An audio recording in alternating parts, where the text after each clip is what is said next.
સુરત શહેર તો પબ્લિક તો જોવા વાળી છે જ ને ભાઈ, જે સ્થાનિક છે ખોટા પ્રશ્નો નથી. તંત્ર અહીંયા હાજર છે, પૈસા છે, આ પૈસા આવી પૈસાની થેલીઓ ભરેલી છે, પૈસાની થેલી, આ બધી પૈસાની થેલીઓ ભરેલી છે, ગામ વાઇઝ છે, નામ વગર આમાં રૂપિયાની થેલીઓ ભરેલી છે, નામ પણ છે, જો નામ પણ છે, ગામ વાઇઝ રૂપિયા આપવાના હોય એમ. હા ગામના નામ લખેલા.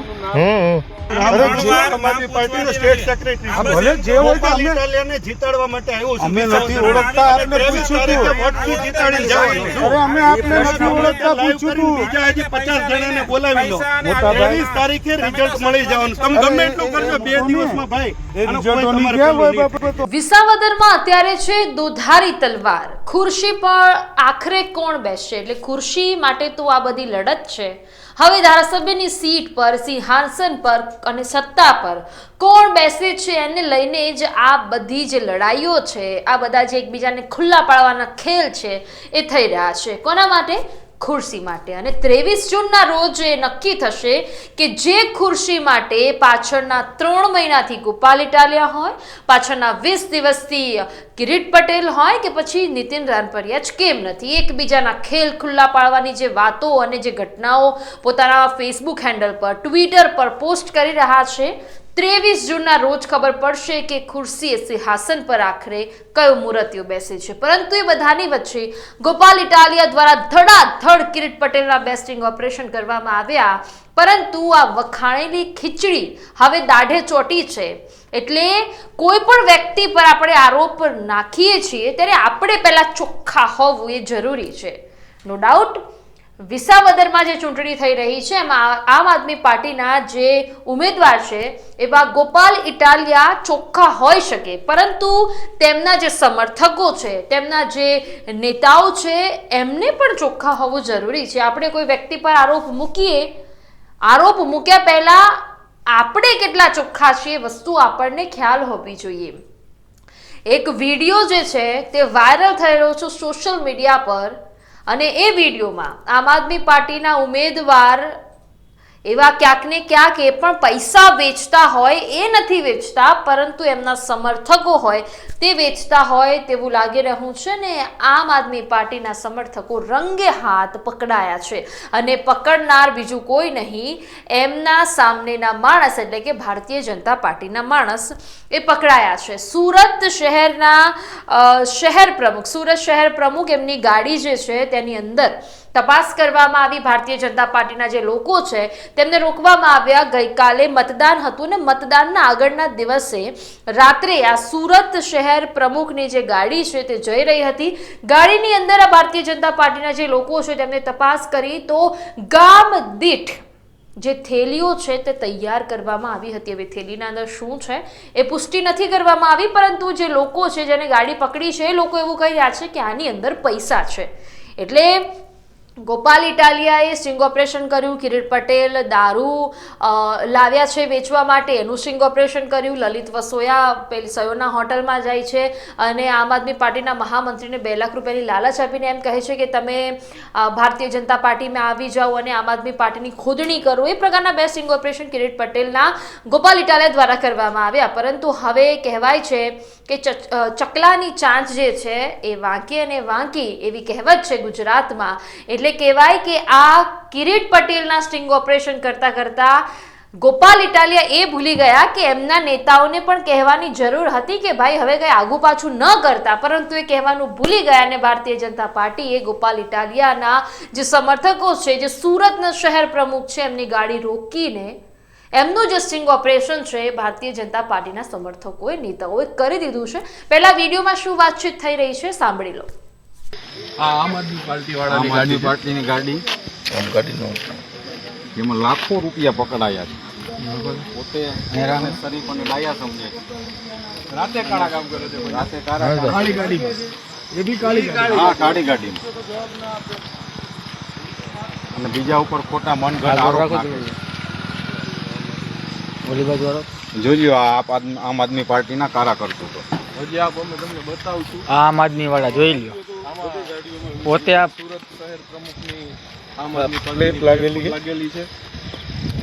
અંદર સાહિત્ય છે. શાંતિથી પૂછ્યું હતું એમને તો સરખો જવાબ ના આપતા હતા. તમે કોણ છો, શું છો? જો તે વાત છે બોલવામાં આવે સુરત શહેર તો પબ્લિક તો જોવા વાળી છે જ ને ભાઈ, જે સ્થાનિક છે. ખોટા છે ને? કોઈ પ્રશ્નો નથી. તંત્ર અહીંયા હાજર જો છે, આમાં પોલીસ પૈસા છે. છે, આ પૈસા આવી પૈસાની થેલીઓ ભરેલી બધી છે, પૈસાની થેલી આ બધી પૈસાની થેલીઓ ભરેલી છે, ગામ વાઇઝ છે, નામ વગર આમાં રૂપિયાની થેલીઓ ભરેલી છે. નામ પણ છે જો નામ પણ છે. ગામ વાઇઝ રૂપિયા આપવાના હોય એમ. હા ગામના નામ લખેલા. અમારી પાર્ટીનો સ્ટેટ સેક્રેટરી હા, ભલે જે હોય તો ગોપાલ અમે- ઇટાલિયાને જીતાડવા માટે આવ્યો છું. અમે નથી ઓળખતા, આપને પૂછ્યું હતું. વોટથી જીતાડીને જવાનું છું. અરે અમે આપને નથી ઓળખતા, પૂછ્યું હતું. બીજા હજી 50 જણાને બોલાવી લો. મોટા ભાઈ. 23 તારીખે રિઝલ્ટ મળી જવાનું. તમે ગમે એટલું કરજો 2 દિવસમાં ભાઈ. એ આનો રિઝલ્ટોની કોઈ તમારે ક્યાં પેલું નહીં બાબતો થાય. આવે? તમે કરો જે બીજા 50 ને લાઈવ કરો, કોઈ વાંધો નથી ભાઈ. હા બધા, અરે ભાઈ બધા, અરે કરો ને, હજી બીજા 50 ને બોલાવી લો. અરે બોલો, તમારે શું જાણવું છે એ તમે મને કહો ને, હું જાણું આમાં છું. રૂપિયા ક્યાં આપવા જતા હતા, શું વહીવટો કરતા હતા, એટલે શેનો વહીવટ? એવું પૂછ્યું. અમે વહીવટો એ કરતા હતા કે વિસાવદરની એવું પૂછવું. જનતાને હા. આ જે મંડળીઓના રૂપિયા ખાઈ ગયા ને, એ ઘરે ઘરે જઈને કિરીટ પટેલે કૌભાંડ કર્યા ને, એના વહીવટોને લોકો સુધી પહોંચાડતા હતા. બોલો બીજું હું તમારે વહીવટો અત્યારે તમે તમારા ઘરના પહોંચાડતા હતા. તમે તમારા ઘરના રૂપિયા પહોંચાડતા હતા એમ? તમારા ઘરના રૂપિયા પહોંચાડતા એમ હતા નહીં. એમ? ઈ જ તમે વસ્તુ ઘરના કહેતા રૂપિયા હતા. પહોંચાડતા હતા એવું કહું છું. તમારા જે છે ને, તમે રાતે વાત કરો. અને પહેલી વાત એ છે, તમે પ્રેસનું કાર્ડ બતાવતા હતા, તો અત્યારે કેમ આ તમે બધું આ બીજેપી નું બધું બોલે રાખો છો?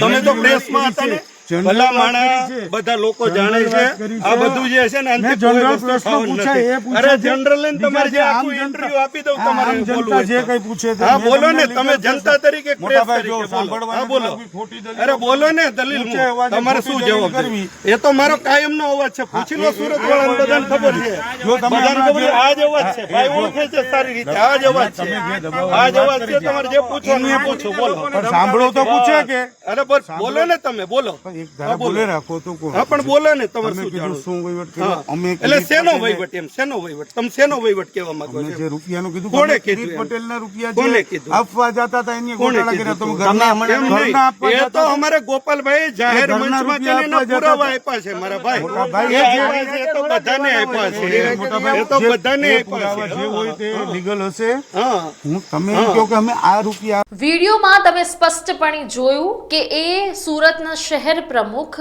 કાંઈ બોલવા માટે તૈયાર નથી. એટલે આપણે આમાં કદાચ જે વાંક હોય આમ આદમી પાર્ટીનો કાઢી શકીએ, પરંતુ આના પર હજી કોઈ ફરિયાદ નથી થઈ. આ કિસ્સો હજી બહાર નથી આવ્યો, પરંતુ ફેસબુક હેન્ડલ પર આ વસ્તુ મૂકવામાં આવી હતી, એટલા માટે અમે તમને બતાવી.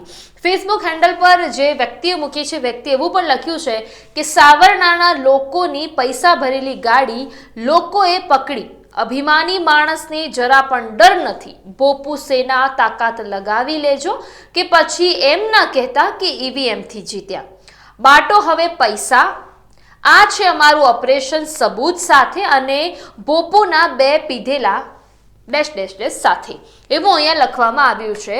જે વ્યક્તિએ આ જે વિડીયો છે તે વાયરલ કર્યો છે સોશિયલ મીડિયા પર. એટલે ગોપાલ ઇટાલિયા આમ ચોખ્ખા માણસ છે, આખા બોલી માણસ છે. એમને તો એવું પણ કહ્યું કે 8 ભણેલા જો મંત્રી બની જતા હોય તો પછી હું તો ડબલ ગ્રેજ્યુએટ છું, ધારાસભ્ય તો બની જ શકું. એ ચોખ્ખા છે, પરંતુ એમને એમની પાર્ટીમાં જે લોકો છે એમને પણ ચોખ્ખા રાખવા જોઈએ. બાકી આપણે કોઈના પર આરોપ લગાવીએ તો એ સારા પણ ન લાગે. હવે જોવાનું રહેશે કે આના પર કોઈ તપાસ થાય છે કે નથી થતી. કિરીટ પટેલનો જે દારૂ આવ્યો હતો એમાં જે અશ્વિનભાઈ છે એમને તો એવું કહી દીધું કે આ જે દારૂ છે તો ગોપાલભાઈ દ્વારા જ મુકાવવામાં આવ્યો છે, એવું કહી દીધું. હવે જોઈએ છે આમાં તપાસ થાય છે કે નથી થતી.